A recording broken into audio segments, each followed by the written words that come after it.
Perkenalkan, nama saya Syarifah Asya. Kebetulan saya berasal dari tanah kelahiran Baharudin Lopa yang disebutkan sama Bapak Ganjar tadi. Bentar, kamu dari mana? Sulawesi Dari Barat? Pambusuang, Sulawesi Barat. Mamuju?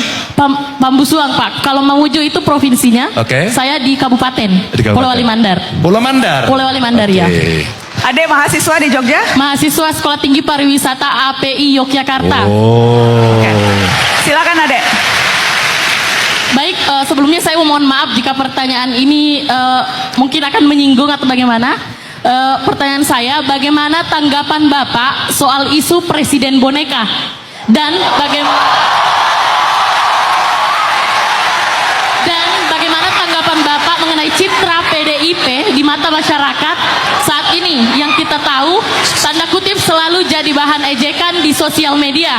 Bukankah itu sebuah sinyal penolakan? Terima kasih. Assalamualaikum warahmatullahi wabarakatuh. Terima kasih. Bagus. Terima kasih.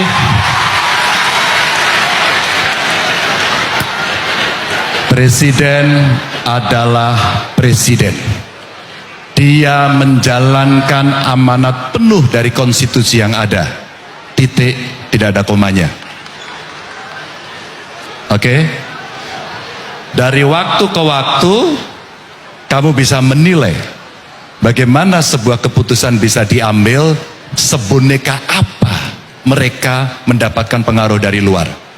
Apakah dari pengusungnya, apakah intervensi dari proksi negara lain, ataukah dari kelompok.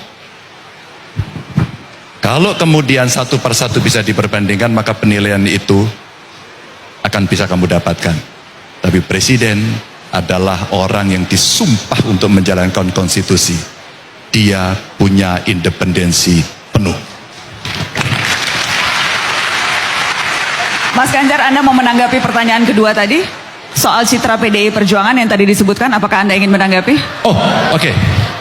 Tidak ada demokrasi tanpa partai politik, dan saya katakan di awal. Teman-teman, saya mau cerita dikit ya. Saya ketika seusia Anda, saya sudah anggota partai. Dan semua orang nyinyir. Saat demo di Bundaran, saya ingin menyampaikan kepada teman-teman, berdiskusi sama teman. Kita demo terus kok nggak pernah ada hasil. Apa yang mesti kita lakukan? Kita harus masuk dalam sistem untuk bisa mengambil keputusan. Saya masuk partai dan saya diledek. Lalu saya menjadi anggota DPR dan saya bukan berhasil lah. Akhirnya diminta untuk memimpin beberapa pansus, parlemen rules umpama. Saya diminta untuk menyusun undang-undang kewarganegaraan. Saya menjadi ketua pansus undang-undang parpol. Saat itu, ketika isu gender muncul, saya putuskan pengurus partai 30% perempuan. Karena saya ada di situ dan dengan tangan saya putuskan. Manfaat. Saya sekolah di UGM, saya tidak pernah lupa akan sejarah UGM, bagaimana keraton, kampus, dan kampung itu jadi satu. Pada saat itulah peran Sri Sultan Hamengkubuwono IX besarnya minta ampun. Beberapa partai tidak setuju undang-undang keistimewaan. 10 menit saya putuskan ketua panjanya namanya Ganjar Pranowo. Sejak putusan itu, undang-undang keistimewaan lahir setelah belasan tahun tidak pernah putus. 2. 3. Saya akhirnya jadi gubernur. Dipercaya oleh masyarakat. Saya hanya minta satu saja. Halo? Saya hanya minta satu saja. Karena saya juga pengagum Baharudin Lopa. Saya hanya minta satu. Tidak ada korupsi.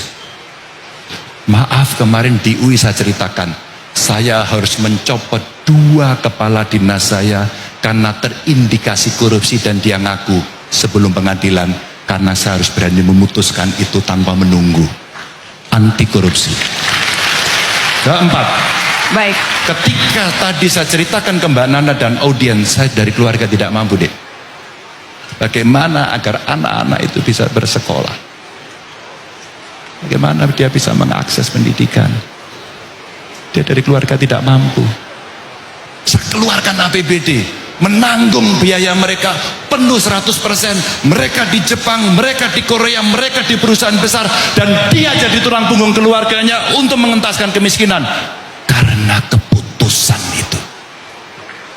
Dan saya anggota PDI Perjuangan, dan hari ini Anda boleh menilai saya, apakah saya bisa berpihak pada wong cilik si marhen itu. Terima kasih. Terima kasih Mas Ganjar.